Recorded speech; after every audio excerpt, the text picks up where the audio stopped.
can't believe we've never done this before, but our jargon term for today is sensory integration. This is a term that we're hearing more and more services are for this. So what are we talking about when we talk about sensory integration?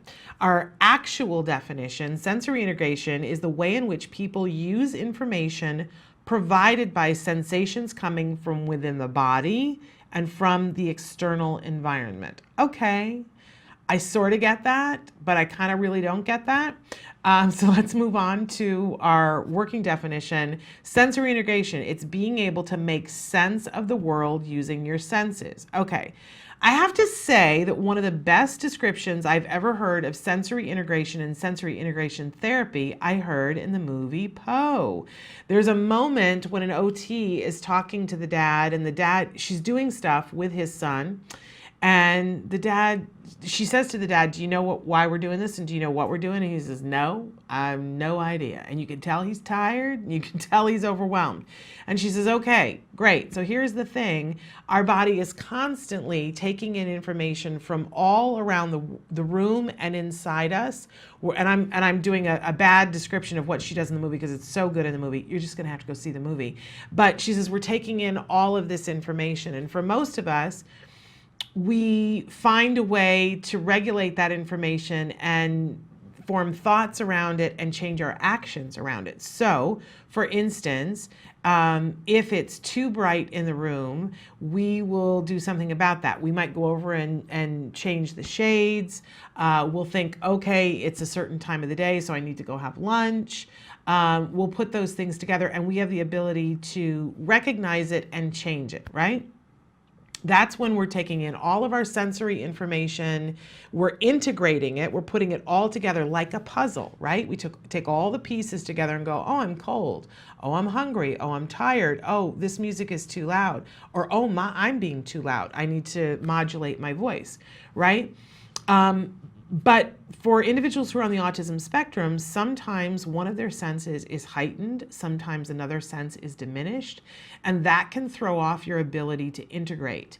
And it can make you overwhelmed faster than other people. Like everyone can be overwhelmed by sensory things, right? If you think about when was the last time that you were overwhelmed? And keep in mind, I was thinking about this morning, that I remember being 16, 17, 18, 19, 20 and going to concerts, and the louder it was, the better it was. And I wanted to stand next to the speaker. I wanted to feel the vibration. I was always the person at the dance club that wanted to dance over by the speaker to feel the vibration because I loved the feeling of that, right? Now, at this age in my life, I even being in a place where a band is playing that's enclosed, like it makes my teeth hurt, my sinuses, I can't handle it. It's too much sensory information.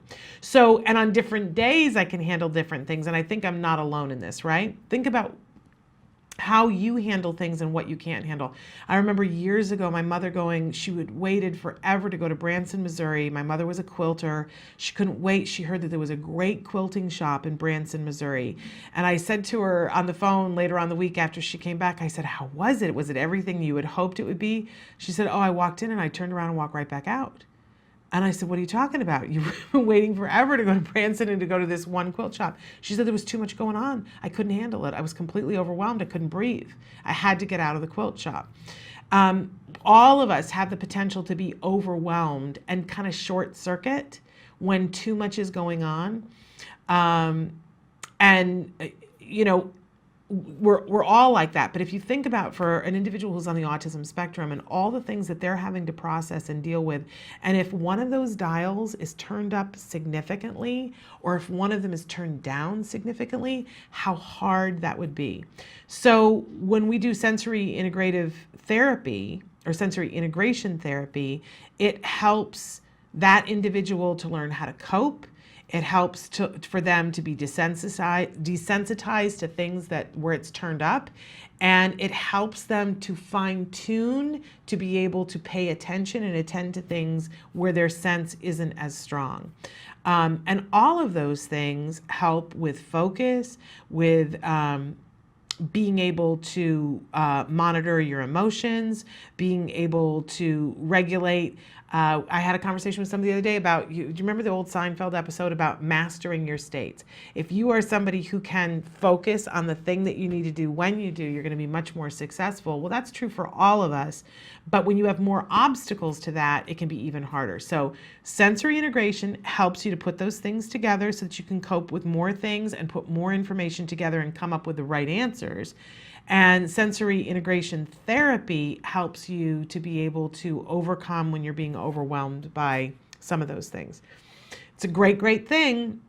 And it involves all of the senses. So it's a pretty creative art too. It involves what you see, what you hear, what you touch, what you smell, all of the different senses. So there we are, jargon of the day, sensory integration.